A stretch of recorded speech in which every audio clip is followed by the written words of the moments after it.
Salut! Je vous filme un peu mon run au bord de la Seine et puis après je vous parlerai. À toutes!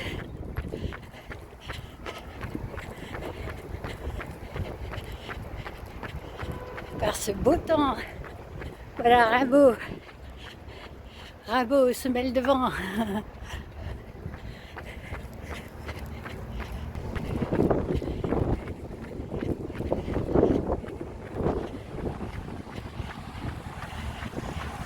On va aller jusqu'à Notre-Dame.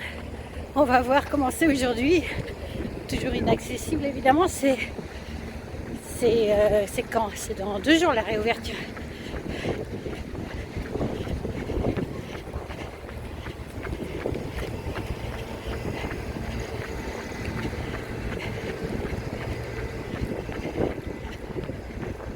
Allez, on continue ici. On est au Jardin des Sculptures,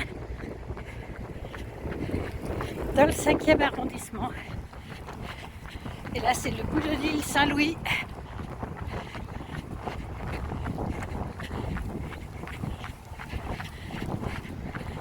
L'île Saint-Louis que j'ai déjà filmé. Je vous mettrai le lien dans la barre de description. J'ai fait un tour dans l'île.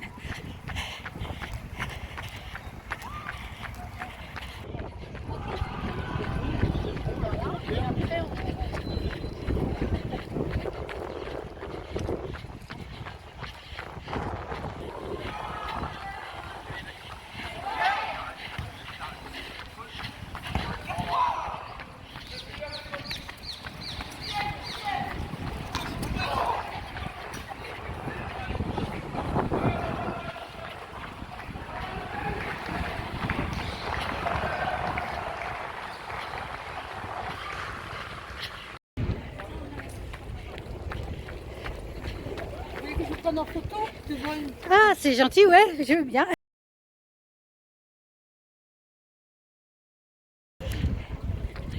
La dame très gentille qui m'a proposé de me prendre en photo. Voilà, avec en pied, comme ça. Comme moi, je peux jamais me photographier. Comme ça, ben voilà. Et donc voilà, la statue de Sainte-Geneviève, patronne de Paris.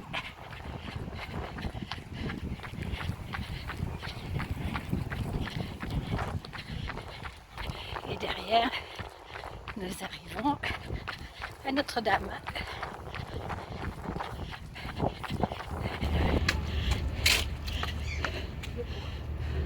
Vas-y, parce que je suis en train de courir. On peut discuter à la maison.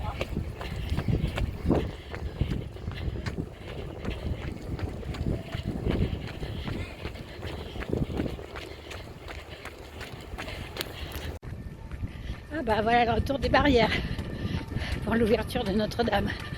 Et les bouquinistes forcés de fermer. C'est quand même marrant. Il n'y a que Notre-Dame et les Jeux Olympiques dont Macron se prévaut pour faire croire qu'il fait du bien à la France. Vraiment. C'est être complètement hors sol, complètement cynique, je sais pas. Enfin, bon, le gars, on sait bien qu'il est pervers et qu'il ne pense qu'à enrichir les milliardaires. Donc, voilà. Notre-Dame, les Jeux Olympiques, voilà, ça l'intéresse. Le reste, les hôpitaux, les écoles, tout le bien commun en France qui s'effondre, ils s'en fichent. Ils le voient pas.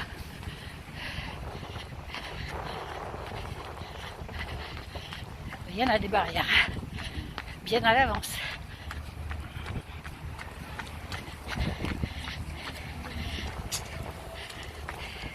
Et de l'autre côté aussi, donc c'est fermé à la circulation.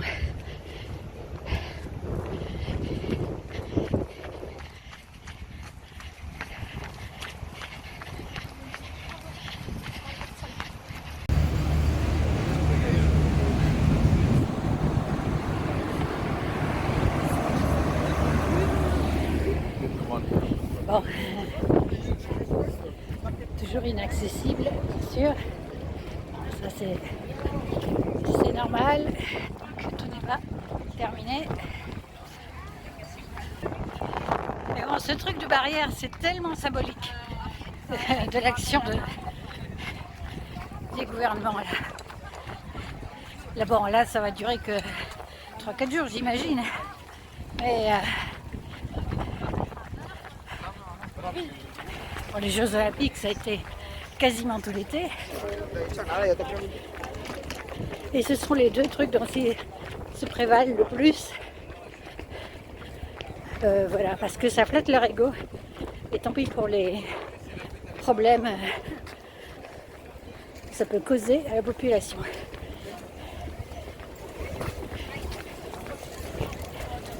Idem, le fait d'avoir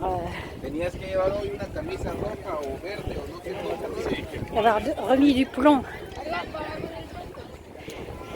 sur la flèche, sur les toits de Notre-Dame, alors que c'est toxique, qu'il va s'en écouler à mesure qu'il pleut. Le plomb va s'écouler, déjà qu'il y en a eu énormément lors de l'incendie, qui s'est écoulé dans le quartier et qui a pollué, ce qui est très toxique. Et bah ça fait rien, ils s'en fichent. C'est pas leur problème. Les gens, c'est pas leur problème.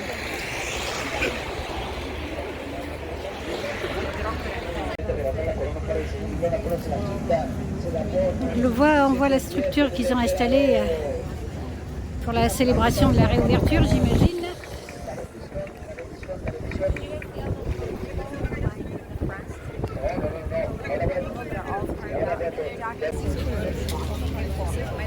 Il y a déjà des télés qui sont là.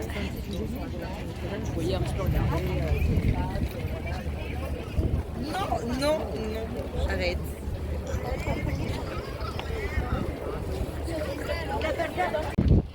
Alors voilà, des stars des télés. Ça plaît à nos politiques. On aura pour l'inauguration de Notre-Dame, comme il y en a eu pour les JO.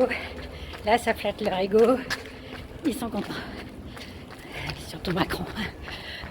Enfin, tous, mais lui, tout spécialement. Et donc là, on aura même Trump. Ça va faire un joli trio entre de blonds peroxydés. Entre Donald, Brigitte et Notre-Dame ravalée et éclairée par une multitude d'ampoules LED qui la font ressembler à un centre commercial, comme l'ont dit les Américains, mon compagnon qui travaille avec des Américains et qui était assez choqués. Donc on ne peut pas les accuser, eux, de dénigrer tout ce que fait Macron. Ils s'en foutent pas mal de Macron, hein, parce que en France, c'est ce qu'on dit si on n'est pas content. Ah voilà, les Français, vous n'êtes jamais contents. Bah, des fois, il y a des raisons.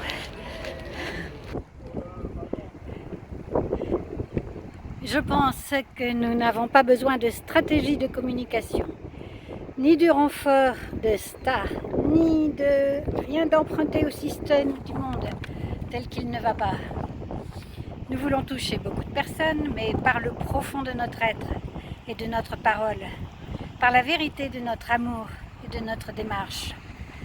Non parce que nous espérons retirer par rapport à notre situation dans le monde, même pour la bonne cause. Je pense que nous ne devons pas chercher le brillant, la surface, les apparences. Je pense que nous devons au contraire nous retirer de tous ces systèmes. Je pense que nous ne devons pas viser des efficacités qui seraient aussi immédiates qu'immanentes et éphémères. Je pense que nous devons être un humble surgissement de l'éternité dans le temps, conscients que notre œuvre dépasse de loin nos personnes, le temps de nos vies, le temps de notre temps. Je pense que nous devons être une apparition, venue du profond du cœur pur, et promise à propager ses ondes plus loin que nous ne pouvons le voir dans l'espace et le temps. Je pense que nous sommes déjà vainqueurs.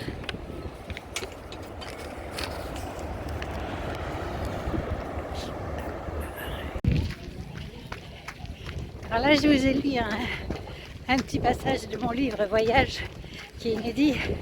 C'est un livre que j'ai écrit il y a peut-être 15 ans, pas loin. Un gros livre de près de 1000 pages sur la spiritualité,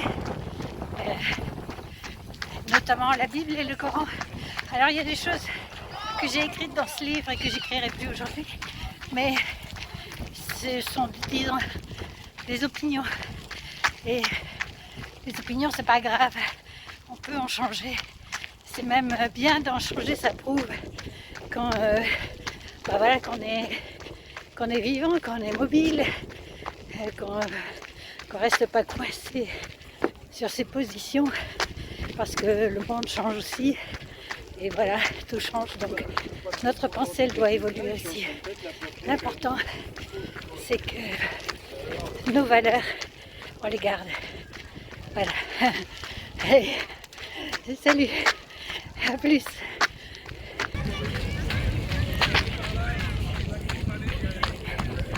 Un ramassage de feuilles mortes.